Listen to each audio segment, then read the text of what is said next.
Welcome to Make the Grade with the Success Doctor, Stephen Green, where you'll discover actionable strategies to help your student to reach their academic goals, to excel at standardized testing, and to plan for the college admissions process painlessly. And now, here's your host, Dr. Stephen Green. Good day, everyone. Dr. Stephen Green, the Success Doctor. I am going to talk today in this episode about the 5 structures. I'm going to call this one the 5 structures. About what? Well, these are the 5 structures everyone needs to create an effective home learning environment. This is the Make the Grade podcast. My goal every episode is to give parents and their children, students, actions, strategies you can use immediately to maximize your education. And today is no different. I'm going to give you 5 structures. Ideally, you get all 5 cranking and you're in great shape. You probably already have parts of some of them, maybe parts of all of them, maybe even a great system of all of them. But that is the goal. So let's get right to it. Okay. Structure number 1 is physical structure. Physical structure. What do I mean by this? Is where are you doing your work? Do you have a desk? Do you have a dedicated work space? Do you have a place where you sit down? When I say you, I mean the student, and get your work done that is conducive to getting it done. Is it quiet? Is it well lit? Is it comfortable? Do you have enough room? I mean, these may sound obvious, but I can tell you, having worked with thousands of students, sometimes your computer is taking up 2/3 of the size of your desk. You don't even know where to write, or you're doing it on a bed on your lap and you can't hold a notebook. So structure number 1, physical structure. Important. And let me just add, you want to be consistent with that. Get a spot that you can go to, and it's a mental thing. When you're in your physical structure, you're thinking, hey, I'm in school mode. And when you leave it, even if you go to another part of your room, you're now out of school mode. And you need that mental association, very important. So number 1, physical structure. Number 2, time, temporal structure. When you're in school, it's set for you. You get there, you go to period 1, you go to period 2, the new teacher comes in if you're in elementary school, middle school, what have you. One of the topics that's hot right now, and I've been doing a lot of talking about it myself, is what do you do when you're stuck at home? If you're shut in, if you're mandated on home learning. But even if you're not, all these things I'm telling you today are super valuable.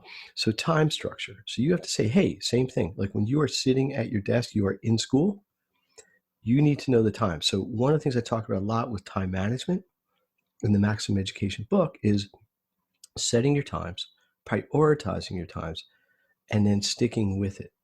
So let me just give you a quick example. I'm going to use a regular school day without any shut home stuff. You come home 4 o'clock, you take a break, you eat. You decide from 5 to 6, you are going to do your math and science homework. You go to your physical structure, your desk, and you lock into school mode. 6 o'clock, you're done. You go do something else. Now, obviously, it may not take exactly an hour. I'm not trying to be completely literal here. But the point is, the time structure creates the commitment to getting the job done. Structure number 3, academic structure.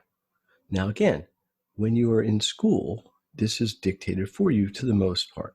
You go to school, you learn, you do homework. The homework and upcoming quizzes and tests, for the most part, are going to dictate your academic structure. Now, if you're on home learning, that may be slightly different or may be very different depending on what instructions you're getting. And you may, in some cases, I'm working with children now who only have the same class every other day. So maybe they have math Monday, Wednesday, Friday. What do you do Tuesday and Thursday? Maybe nothing, but you need to know that. So there has to be an academic structure. What is due? When is it due? What do you have to learn? What concepts do you have to master before you can move forward? So let's just quick review. Structure 1, physical. Structure 2, time. Structure 3, academic. Structure number 4 is accountability. Now, generally, this is the parent's role. Parents' job is to keep their kids accountable. But there's a push-pull there because as a child gets older, you want to give them more independence, and rightfully so. So, yeah, you want to be accountable. Yeah, you want to know what they're doing, but do you want to be overseeing an 11th grader or a 9th grader, even a 7th grader or 5th grader if they're very responsible, and kind of get in their space about it? Ultimately, the parent has the right to do that, I believe, and the child should know that, but we want to foster independence. So, but there has to be an understanding of what the accountability is. So, for example, you might say to your kid, okay, I trust you. You're going to get your work done, but I'm going to check it at 8 o'clock tonight, make sure it is all done. Between now and 8, you do what you got to do. Some cases, you may have to check in every half hour, even every 10 minutes. You got to know your circumstance, and you may have multiple children. They have to do this with different agendas for each. But the point is, structure 4 has to be accountability. The 5th and final is support. What do you do if you need support? What do you do if you go to school, make your best effort, you come home, you make your best effort, you still just don't understand it? Well, maybe you go to some of your friends. Hey, in math class today, did you get what we were doing? Or in history class, I don't really understand what we're supposed to be reading. Maybe you go to your parents. Hey, when you learned this way back when, what did you think? Can you help me with this? Maybe you try to find resources online. There are tons and tons and tons, a plethora of them. There you go, good SAT vocab word, plethora of them, myriad of them. Or maybe you seek out professional help. I am in the tutoring realm. So I get calls, I get emails, I get texts every day. Students who just don't understand something, want a clarification, want help, maybe want me to check a problem they're doing, maybe have a big concept they don't get, or maybe need ongoing support. But it's good to know who those go-to people are for you when you need to go to them. So it could be friends, it could be the teacher, it could be a professional, it could be parents, it could be a tutor, but you don't want to have to seek that out when you have the need. So I suggest you get that in line before you have the need, proactively and preventatively. So let's do a quick review. Structure 1, physical. Structure 2, temporal. Structure 3, academic. Structure 4, accountability. Structure 5 is support.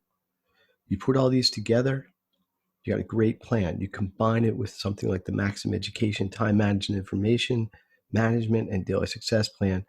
You've got some great stuff going on. If you want to formalize this, go to makethegrade.net. Check out the personalized virtual learning plan I will put together for you. It combines all of these and more based on your particular individual circumstances. There's also a ton of support for this in the Make the Grade Success community. 24/7 help, all kinds of live access to get the help and support when you need it. So there's a lot of talk about the COVID-19 shut-in. I didn't want this to be all about that because these are universal ideas. And they're going to apply no matter when or what is going on outside world. So just one last time. Physical structure, academics, let's start over. Physical structure, time structure, academic structure, accountability, know your support systems. Steve Green, Make the Grade podcast. My goal always is to provide you, the students, and the parents actions, ideas you can take and put into place immediately to help to maximize your education. I would love to hear your feedback. You can email me at sgreen@makethegrade.net. Check out the show notes. You can see all the contact information in there.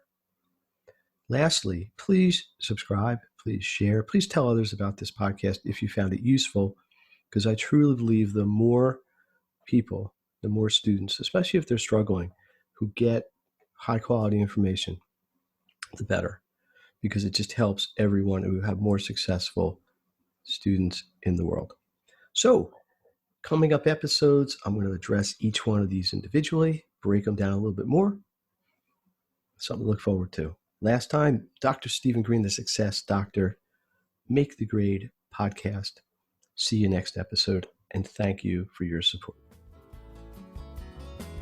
You've been listening to Make the Grade with the Success Doctor, Stephen Green. If you enjoyed this episode, be sure to subscribe. For more resources and support, please visit makethegrade.net.